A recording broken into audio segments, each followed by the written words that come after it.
Terima kasih pemirsa, masih bersama kami tentunya dalam dialog bincang hari ini.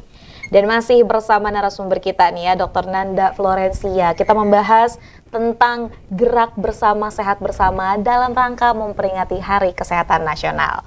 Nah dok, kalau di segmen sebelumnya kita udah bahas sedikit lah ya tentang bagaimana nih ya langkah yang dapat kita lakukan gitu kan dalam memaknai Hari Kesehatan Nasional. Selanjutnya nih mungkin kita mau cerita sedikit dulu, mau tahu lah gitu. Ini kan pasti dokter tuh punya peranannya masing-masing ya, ada yang di layanan kesehatan. Nah, kalau dokter sendiri nih, di bagian apa nih dok? Oke, jadi kalau dari awal berkarir nih, sampai dari awal lulus sampai saat ini saya di pelayanan klinisi bahasanya. Jadi saya yang kontak langsung dengan pasien yang tugasnya mengobati istilahnya ya. Jadi ada dokter yang tugasnya memang misalnya manajerial rumah sakit itu ada perannya. Nah, ada juga kita membagi dua biasanya antara struktural atau praktisi klinisi. Nah, praktisi atau klinisi adalah dokter yang memberikan pelayanan langsung ke pasien gitu. Kalau saya sendiri tugasnya di setiap harinya akan ada di ruang emergency atau IGD gitu ya. Jadi settingnya gawat darurat, itu saya tugasnya di situ setiap harinya.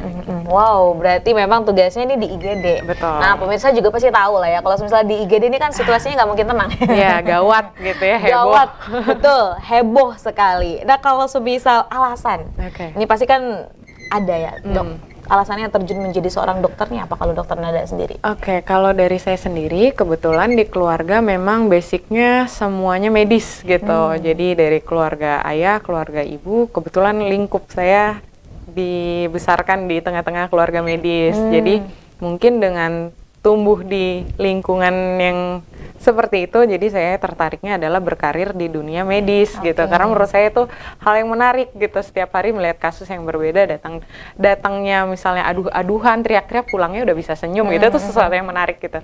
Terus ternyata dari segi keilmuan memang saya sendiri tertarik nih untuk mempelajari tubuh kita sendiri gitu, mempelajari sistem organ dan penyakitnya, bagaimana penyakit bisa terjadi, bagaimana proses kesembuhannya, itu menurut saya ilmu yang menarik gitu ya, ketertarikannya di situ. Berarti memang terjun di dunia dokter ya, pertama dari pengaruh keluarga juga ya dok ya. Dan tadi menarik katanya. Nah, tiap orang tuh pasti punya menariknya yang berbeda-beda. Kalau dokter nih memang tertarik dengan ya tadi ya keilmuan yang membahas bagaimana tubuh manusia, medis lah seperti itu. Nah, ini juga masih dalam rangka memperingati Hari Kesehatan Nasional nih dok. Dan dokter juga memang kan aktifnya di IGD. Sebenarnya isu kesehatan nih ya, yang masih menjadi keresahan. Nah, ini khususnya di IGD. Apa sih dok? Jadi IGD itu sebetulnya kita ada levelnya. Jadi untuk makna kegawat daruratan itu ada levelnya lagi nih. Apakah ini levelnya ringan? Apakah ini levelnya berat? Karena nggak semua penyakit itu kesannya gawat, ya kan? Ada sakit lambung yang nggak gawat gitu, yang dia mungkin minum obat di rumah perbaikan. Ada sakit lambung yang gawat ada gitu loh. Jadi kadang tantangannya sebagai saya sendiri yang memberikan pelayanan di gawat darurat adalah bagaimana pemahaman masyarakat mengetahui kapan saatnya pasien ini dibawa ke gawat darurat, kapan bisa diobati di rumah, kapan ini kesannya terlambat gitu dibawanya. Jadi kadang tentang kesenjangan pengetahuan ya kesehatan. Karena kadang misal, oh dikira ngantuk, ternyata ini tuh udah fase tidak sadar gitu, kenapa baru dibawa gitu ya. Kadang sering loh dok. Iya kan, kadang kita gemesnya, ini bukan ngantuk, ini bukan tidur, ini nggak sadar gitu. Kadang membedakan yang seperti itu tuh butuh suatu pemahaman, suatu pengetahuan gitu ya. Kembali lagi misalnya, kita bicara status gawat darurat yang bisa dicegah, misal kecelakaan lalu lintas. Kalau kita bicara mungkin qadarullah, iya betul, tapi tentu ada peranannya kita sebagai pengendara, wajibnya apa nih? Berhati-hati, menggunakan helm, ya itu kewajiban kita gitu. Kalau kitanya sudah hati-hati pun tidak bisa lepas dari misal, oh ternyata ditumbur gitu ya, kita udah hati-hati, udah pelan-pelan banget pakai helm, orang lain yang nggak hati-hati gitu kan, itu di luar kendali kita gitu. Tapi ada juga kondisi-kondisi yang ternyata banyak peran yang bisa dilakukan. Misal nih, tadi saya cerita sedikit mungkin ya, tentang anak yang diare, dehidrasi berat, mengantuk, tapi orang tuanya nggak paham. Orang tuanya nggak paham, kesannya anaknya sedang mau tidur. Ternyata tidurnya lain nih kalau dibiarin gitu kan. Jadi harusnya kita mengetahui warning sign-nya. Kita mengetahui kapan ini menjadi tanda bahaya gitu. Kapan sih harus dibawa ke rumah sakit? Kadang misal sakitnya sudah sekian hari tapi dicoba untuk terapi alternatif gitu ya, dicoba untuk obat-obatan remedis yang dari nenek buyut gitu. Sebetulnya nggak salah tapi kurang tepat mungkin ya. Ada kondisi yang memang mungkin masih bisa untuk pengobatan di rumah. Ada kondisi yang memang seharusnya ini segera dibawa ke rumah sakit. Karena kalau untuk terapi medis kita ada saatnya kita bermain dengan waktu. Kita ada namanya golden period, itu ada periode emas gitu. Kalau kita juga sering bicara tentang penyakit stroke. Penyakit stroke itu, kalau stroke-nya sumbatan kita bermain di waktu. 4,5 jam itu waktu kita. Kalau itu over, pasiennya datang 6 jam aja, kita udah lewat periode emasnya gitu. Harusnya kita bisa cegah kecacatan dengan pengobatan stroke golden period 4,5 jam, itu penting sekali. Saya sering sekali membawakan materi stroke karena kita sebegitu gencarnya pengen masyarakat itu tahu loh kalau ternyata di suatu penyakit ini tuh ada periode emas yang kalau kita bawa berobat di bawah waktu 4,5 jam, hasil luarannya akan sangat-sangat membaik. Kita mencegah kecacatan dengan pemberian obat. Tapi kalau itu terlewati, pasiennya datang di bawah udah 2 minggu di rumah, ya sudah itu terlewati gitu. Kesempatan kita tuh terlewatkan karena itu tadi kendalanya di mana di pengetahuan kesehatan. Makanya tugasnya kita sebagai tenaga medis, nggak hanya dokter, sebetulnya banyak ya. Ada perawat, ada bidan gitu, ada dari bagian gizi. Kita punya peran, kita punya tanggung jawab untuk memberikan edukasi kesehatan yang tepat, yang bermanfaat gitu. Jadi jangan sampai masyarakat kita terbawa dengan kondisi-kondisi dia tidak mengetahui sehingga datang sudah dalam kondisi berat. Itu sangat disayangkan gitu ya. Nggak sedikit yang datang anaknya diare, dehidrasi berat karena menurut mereka diare adalah suatu proses tumbuh kembang yang wajar gitu. Ya nggak apa-apa. Iya katanya. Mungkin makan sebelah kayak gitu. Tapi kan ternyata ada kondisi juga diare yang wah tubuhnya sudah kekurangan cairan yang sangat berat. Kita harus pasang infus 2 jalur mau kejar cairan. Karena mungkin orang tuanya tidak paham kalau ini tuh kondisinya mengancam nyawa gitu. Betul. Karena sangat disayangkan, kita tentunya akan berusaha memberikan tata laksana terbaik, tapi kembali lagi nih tergantung bagaimana kondisi pasien itu datang ya. Kadang di IGD itu berat-beratnya adalah kita harus sampaikan, kalau memang kondisinya berat kita akan sampaikan ini berat gitu. Tapi kembali lagi beberapa mungkin merasa denial gitu, karena menurut mereka ini nggak apa-apa gitu.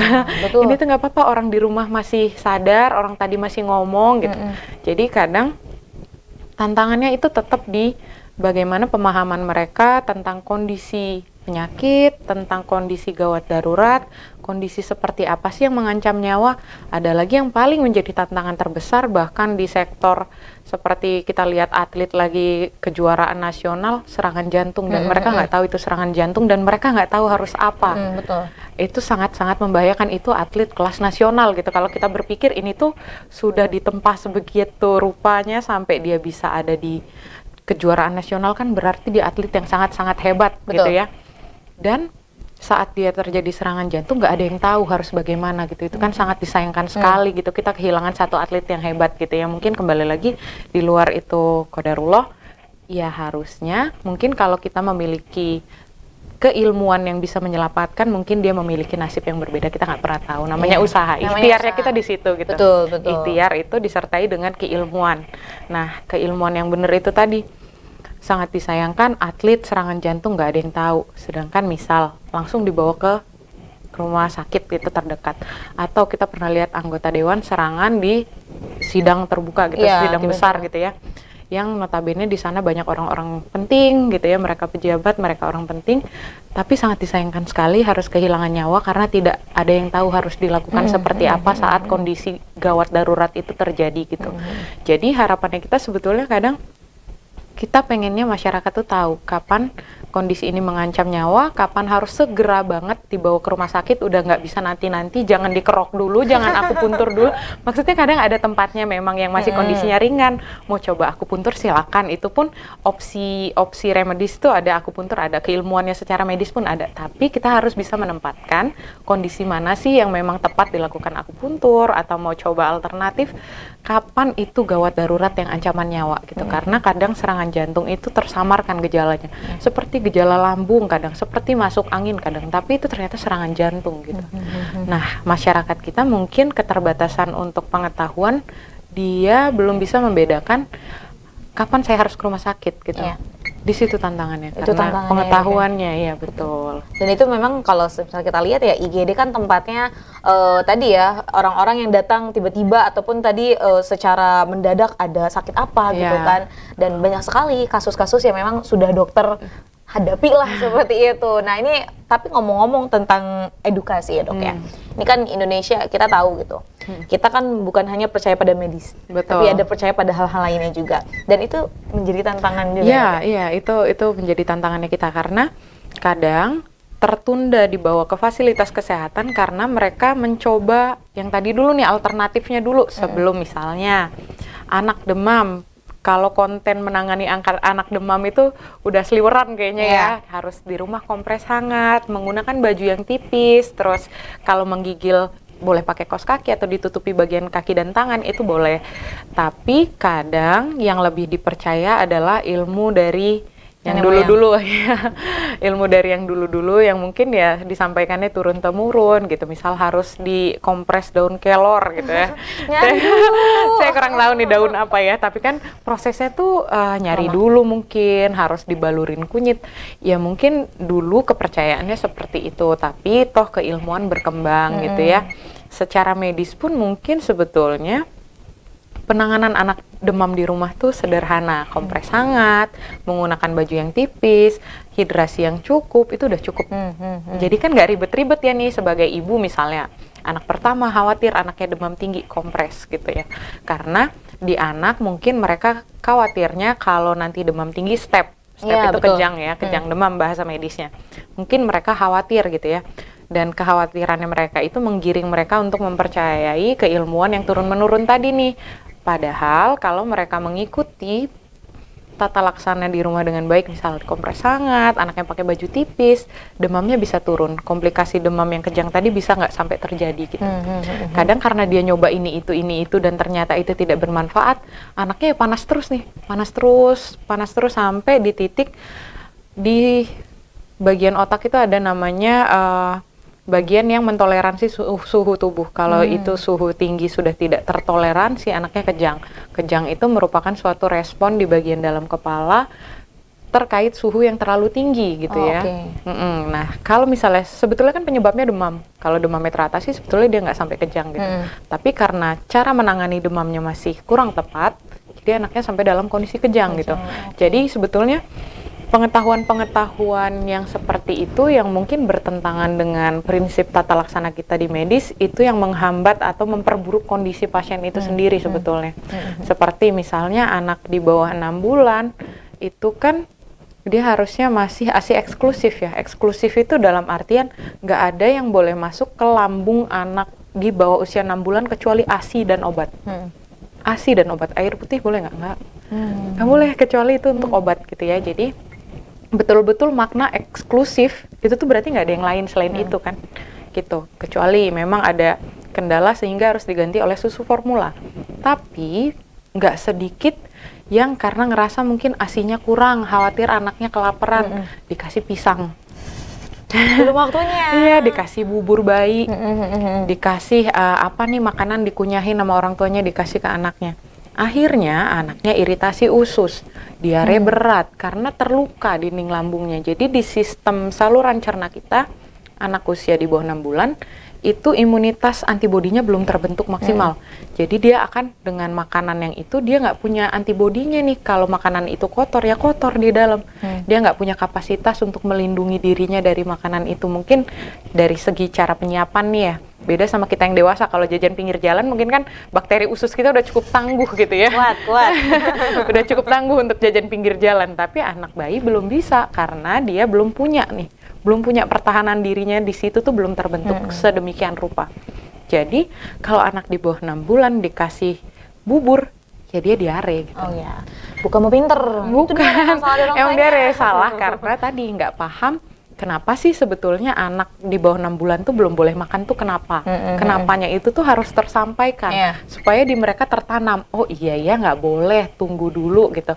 Kalau nggak ngerasa asinya kurang, dicari solusinya dulu gitu, bukan justru diberikan makanan. Sebetulnya itu sih, kembali lagi dasarnya adalah pengetahuan. Baik. Nah, dasarnya pengetahuan, dan hari ini dapat pengetahuan secara gratis nih ya dari Dokter Nanda. Ini benar-benar pengetahuan yang amat berarti banget untuk kita gitu ya, Dok, selaku ya orang biasa lah ibaratnya, memang yang tidak benar-benar berkecimpung di dunia tenaga medis. Masih banyak yang akan kita bahas, Dok. Maka dari itu kita akan break sejenak lagi ya, Dok ya. Dan kita akan kembali sesaat lagi pemirsa. Maka dari itu jangan kemana-mana, tetap bersama kami di Bincang Hari Ini.